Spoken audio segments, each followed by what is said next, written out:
Thank you for your kind invitation for me to spend some time with you this evening or this afternoon or this morning, whatever time it is where you're tuning in from. I'm going to speak for about 20 odd minutes on some of the features of critical pedagogy as I have understood. Critical pedagogy acknowledges that our objective and subjective worlds are internally related. This understanding is central to comprehending what, Brazilian philosopher and educator Paulo Freire meant by his very famous term, conscientização. My Portuguese is terrible. The development of critical consciousness for the liberation of humanity. This eventually stipulates the development of a transformative praxis, the interpenetration of theory and practice, which forms a knife edge upon which we balance our precarious lives, which requires that humans, both individually and collectively, act as subjects in the world as opposed to being relegated to objects to be acted upon. Critical pedagogy is a dialectical philosophy and pedagogy that is very different from the rational formal logic of, say, the positivistic sciences. In dialectics, things can only be understood in relation to each other and cannot be analyzed as independently existing pieces. Freire teaches that human consciousness is distinct.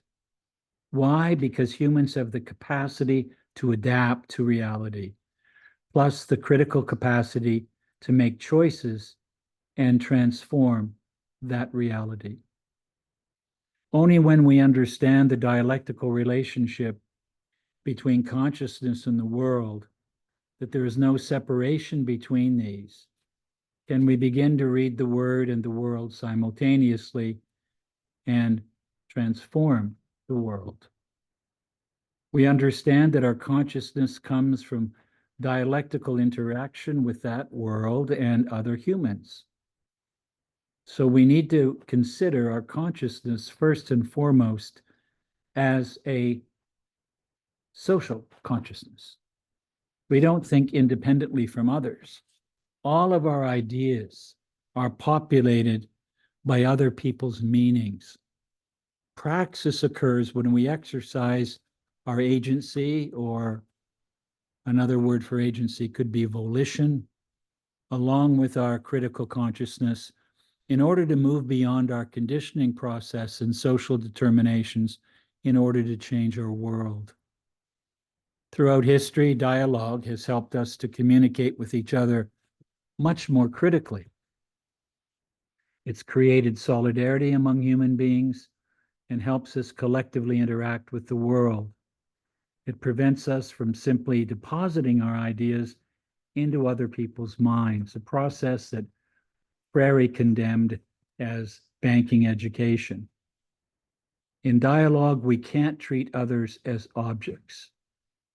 In dialogical learning, we are made and remade as learners and teachers. There is now a range of, political dimensions to critical pedagogy. So it's safe to say there isn't really a critical pedagogy. There are critical pedagogies in the plural, right? There's liberal, there's progressive educators identifying as critical pedagogues, radical critical pedagogues, Marxist critical pedagogues, et cetera, who are surprisingly critical of extreme versions of pedagogical narratives that are now populating the social media. My particular approach to critical pedagogy, I call it critical pedagogy in the service of building a socialist alternative to capitalism. Right? So I would identify my own critical pedagogy predilection as socialist. One of the major evolutionary, by the way, I should point out that I'm not against progressive teachers. I'm not against progressive liberal educators. I think they do make some important changes that are necessary, but they don't go far enough. But I wouldn't condemn them. One of the major evolutionary directions in which critical pedagogy is currently moving, of course, is digitalized learning. As machine learning, as robotics, AI, artificial intelligence, and market capitalization, critical pedagogy conceptualizes information as a form of social power. It's committed to resisting its weaponization, especially at a time of massive population surveillance through digital technologies. I'm writing a little bit more about digital and post-digital fascism, and learning a great deal as I initially did not address issues of technology, but I'm trying to address issues of technology with the help of some younger professors who have a stronger grasp than I do. Jandric, for instance, from Croatia. He's very good in that particular field, very, very good. We wrote a book together a couple of years ago. Many students regard teaching today as entertainment. They don't want to get depressed learning about how difficult, painful, and exploitative the world can be. Many of them sort of retreat into their echo chambers, their digital echo chambers that the social media provides for them. Other students are trapped in the post-truth, fact-free universe of today's social media, where there exists no right or wrong, just temporarily held opinions about these issues. There's a lack of understanding of what constitutes an argument, how to adjudicate the argument, and what constitutes, for instance, an opinion. Students can retreat into digital platforms where they do not have their ideas questioned or challenged. Teachers, too, can fall victim to these same attitudes. Many of them focus on content without giving much thought to how students will respond. Students have sometimes responded in my class, for instance, with the assertion, well, that's your opinion, professor, and I have my opinion. Okay? Well, I respond that I'm not really asking for opinions, I'm asking for arguments. And I think it's really important to make a distinction between asserting an opinion and making a very cogent, convincing, persuasive argument. Students need opportunities to acquire new and challenging experiences, focusing on the socio-historical and political forces and contexts which reflect their own social identities. That's difficult to accomplish in today's classroom settings. Too many students receive knowledge passively in a decontextualized form for the students to memorize and repeat on standardized tests. Critical pedagogy encourages students to grasp knowledge dialectically in relation to current problems and injustices in order to transform society in the interest of social justice, within an ethics of compassion, an ethics of care, an ethics of fairness. What is needed, I think, is a problem-posing model of education which can lead to critical consciousness, resulting from a dialogical engagement about the manifold complexities of students' lives and their lived experience. Well, critical pedagogy isn't designed to offer solutions to oppression, to inequalities in our solutions to the inequalities in our social universe. It's not solution giving as much as it is problem posing. In order to change society, to change reality, we need to know what the key questions are that we should ask. That's the first step. Critical pedagogy is designed to create the conditions for educating creative thinkers who can, both individually and collectively, contribute to the betterment of society and help the most immiserated and vulnerable as a result of having developed a dynamic, what I call protagonistic agency and awareness. Strategies, skills, and problem-solving approaches foster the creation of critical revolutionary intellectuals who understand that the social, the political, and economic realities of life can be challenged and changed. Students develop a political criticality spawned in the life world of dialogical engagement that leads to transformative praxis. In critical pedagogy, students and teachers together control the educational process in order to engage in a larger socio-political struggle, in order to challenge oppressive social conditions, in order to work towards a more just society. And I think what I've tried to add to this conversation is I've tried to add to this conversation the question of spirituality, the question of religion, the question of faith, for instance. Freire was a Catholic and a very devout Catholic who helped create the infrastructure for what is today called liberation theology, which is a pastoral tradition in the church, Catholic Church, that grew out of America Latina, right? So we know figures like Leonardo Boff, of Brazil, Oscar Romero from El Salvador, and many different figures who have in some way contributed to creating liberation theology. And liberation theology, of course, was attacked a great deal by the presidency of Ronald Reagan in the 1980s in the United States. And he conspired to destroy liberation theology. Actually, Pope John Paul II, also having grown up in communist Poland, was very much against liberation theology because of its grounding in Marxist analysis of class, for instance.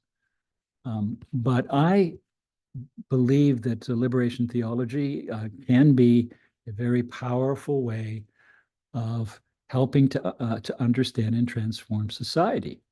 Because a lot of people that I have met really do have a spiritual life, and they claim that a lot of these liberation struggles don't address the question of faith and spirituality. So I've tried to start conversations around liberation theology as part of the larger critical pedagogy movement. And of course, one of the key figures in this, of course, is Paulo Freire, but also the great Jesuit theologian José Porfirio Miranda. Amazing theologian that I would highly recommend everybody read. And I certainly use his work a great deal in my work these days. So that critical pedagogy then encourages students to grasp knowledge dialectically in relation to current problems and injustices.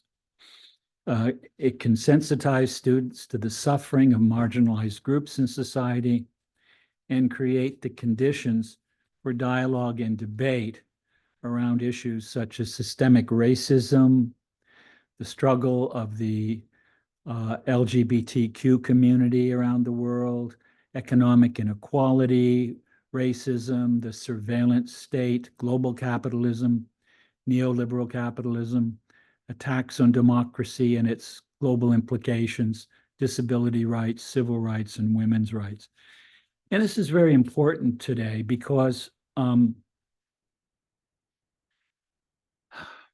it's quite clear when we look around the globe, we're seeing the growth of fascist governments, and fascist movements. And there's a powerful fascist movement here in the U.S. Trumpism, right? The Make America Great Again cult, which seems to have taken over at least half of the population, or perhaps not half, but almost half, maybe more than half, here in the United States. And it's definitely a fascist movement.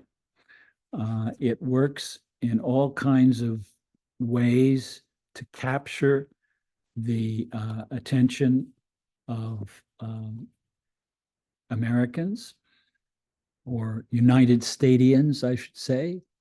we're all Americans in in the Americas, so I should use the word United Statians.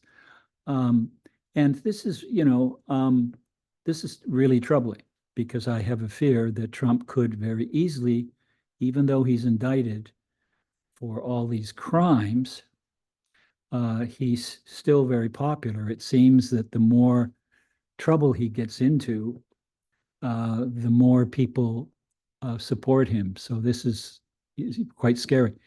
So I really do believe we're at a very critical existential crisis, political existential crisis in the globe today, with the growing popularity of fascism. And that's why I think when you look at the news, the media, especially the right-wing media in the United States, you're seeing attacks now, major attacks on critical race theory, which is a theory that teaches about the history of slavery in the United States and the history of institutionalized racism. There's tremendous attacks on that theory now, largely by white supremacists. These white supremacists are upset that teachers are addressing the question of racism in their classes. They don't want this. They don't want to feel uncomfortable. They don't want their children, their white children, to feel uncomfortable. And there's, I mean, it's a very complex. I don't have the time right now to get into it, but it's a very complex process. This Euro nationalism, Euro-Christian nationalism. It's quite insidious. And as a matter of fact, in Florida, there's a governor called Governor Ron DeSantis. And Ron DeSantis has spearheaded a lot of bills and laws, new laws, that prohibit the teaching of race and racism, to prohibit it unless you teach it in a very sort of superficial way. Right? They've even said that slavery this is, this is the MAGA Republicans have argued that slavery actually taught Africans useful skills. If you can imagine that, I mean, as if somehow slavery was a good thing, when it was a horrendous institution, of murder, lynching, torture, brutality, separation of children and from their parents, and separation of families. It was just the most horrid time in U.S. history. And it's egregious that anyone would try to whitewash that institutionalized form of death and claim that it was useful and it was a good thing in many ways, right? So that's what we're facing now. Critical pedagogy now is being attacked on the global, on the national stage here in the United States. People are attacking, and I've been very saddened to see some of these attacks occurring on critical pedagogy that are coming from Canada. The Canadian Conservatives are being influenced by Trump's strategies and tactics and his fascist ideology. There, of course, I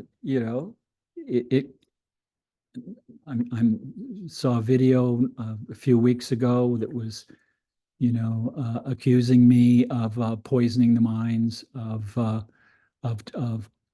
students in schools, et cetera, and of course, this is followed by death threats and the usual craziness that is Estados Unidos, las entrances de la bestia, right? In the belly of the beast. Well, anyway, I'm going to sort of wind down now by just making a few more comments about Paulo Freire. Freire came to understand that oppressed learners had internalized profoundly negative images of themselves, images that Freire identified as created and imposed by the oppressor, and felt powerless to make changes in their lives and become active agents in history. Freire created the conditions for learners to examine the limits and possibilities of the situations that emerged from the experiences of the learners, experiences that were often traumatic, they were often life-denying, right? They were necrophilic as opposed to biophilic, for instance. Critical consciousness, according to Freire, demanded a rejection of passivity and encouraged the practice of dialogue, wherein learners were able to identify contradictions in their lived experiences. What are those contradictions? And were able to reach new levels of awareness of how they were being made an object in a world where only subjects have the means to determine the direction of their lives. Made a choice to create history, right? Rather than being a casualty of history. So critical pedagogy is not really about discovering the truth of the world through theoretical study and then engaging in a step-by-step application of our knowledge to the world, but rather engaging the material world critically, right? In ways that enable an understanding of the world that seizes the will, seizes the heart, seizes the agency of the learner. Those who Freire referred to as the oppressed see a world that they believe has already been written and view themselves as having been written out of this narrative.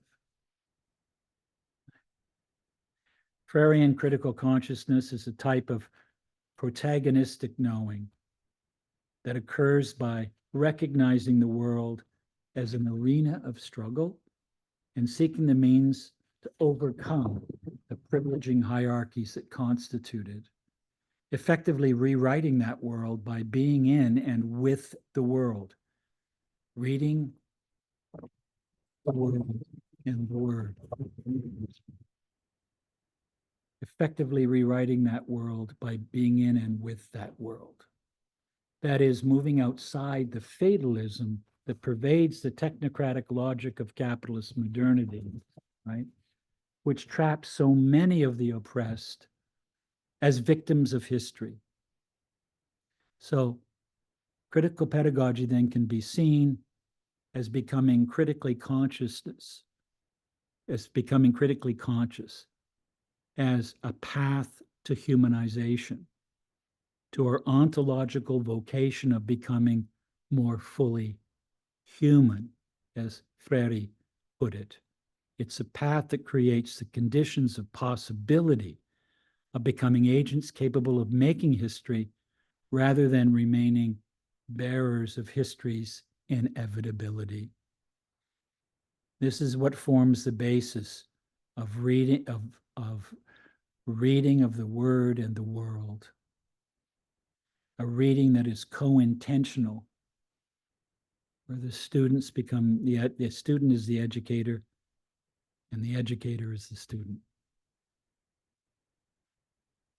Protagonistic and dialogical understanding. Freire comprehends that protagonistic or revolutionary agents are not born. They are dialectically produced by circumstances. To revolutionize society, it's necessary to revolutionize thinking. Yet at the same time, to revolutionize thinking, it's necessary to revolutionize society. All human development, including all thought and all speech, for Freire is social activity, and this has its roots in collective labor. It's important to understand that for Freire, process and the outcome of that process become one, which Freire refers to as critical consciousness. I think I should stop here, and that's just a very simple introduction to critical pedagogy. I'm very delighted that you've given me the opportunity to make this short video for you. Thank you for your invitation. Thank you for your support. It's wonderful to be here with you. Take care. Bye-bye. Take care.